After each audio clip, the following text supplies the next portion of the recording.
CNN Biden administration officials have privately urged Ukrainian President Volodymyr Zelensky not to leave Ukraine and visit Munich on Saturday given concerns about a possible incursion from Russia, according to 3 U.S. officials and 1 senior Ukrainian official.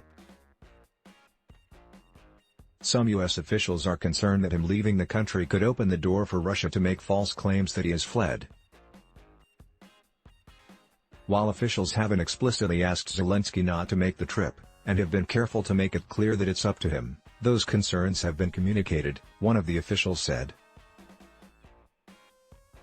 Top U.S. officials have been publicly sounding the alarm that an invasion from Russia into Ukraine is imminent, saying evidence shows that Russia has continued amassing forces and equipment at Ukraine's border, despite Moscow's claims it is withdrawing troops. President Joe Biden told reporters on Friday that the U.S. believes Russian forces intend to attack Ukraine in the coming week or sooner.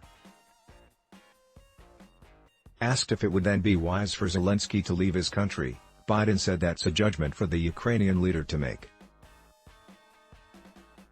In the pursuit of a diplomatic solution, it may be the wise choice.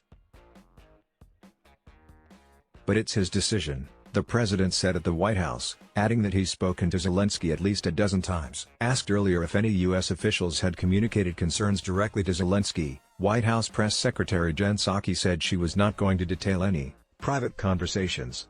Psaki, however, did add that it was conveyed privately what Biden administration officials have said publicly: the decision was Zelensky's to make.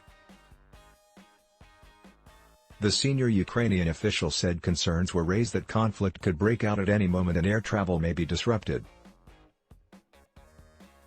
Ukrainian presidential advisor Mikhailo Podolyak, when asked to confirm concerns were raised, told CNN the diplomatic frontline is just as important today as the frontline in the Donbas.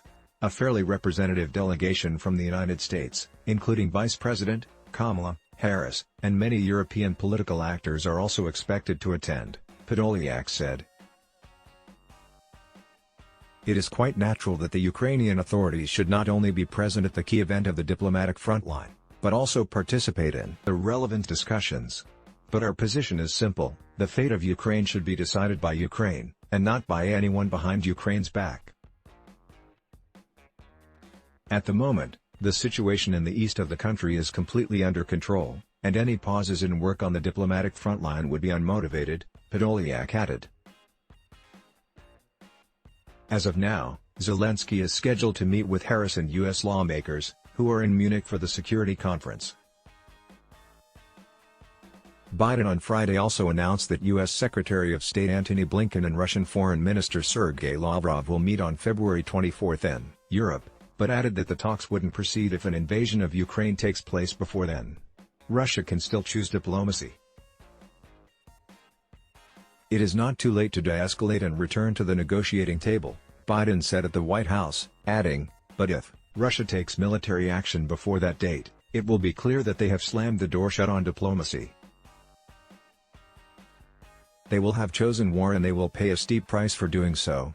The U.S. State Department confirmed Thursday that Blinken accepted a meeting with Lavrov provided there is no further Russian invasion of Ukraine. This story has been updated with additional developments Friday. CNN's Veronica Strack-Wallersee, Kevin Liptak and Sam Fossum contributed to this report. Adblock test. Why?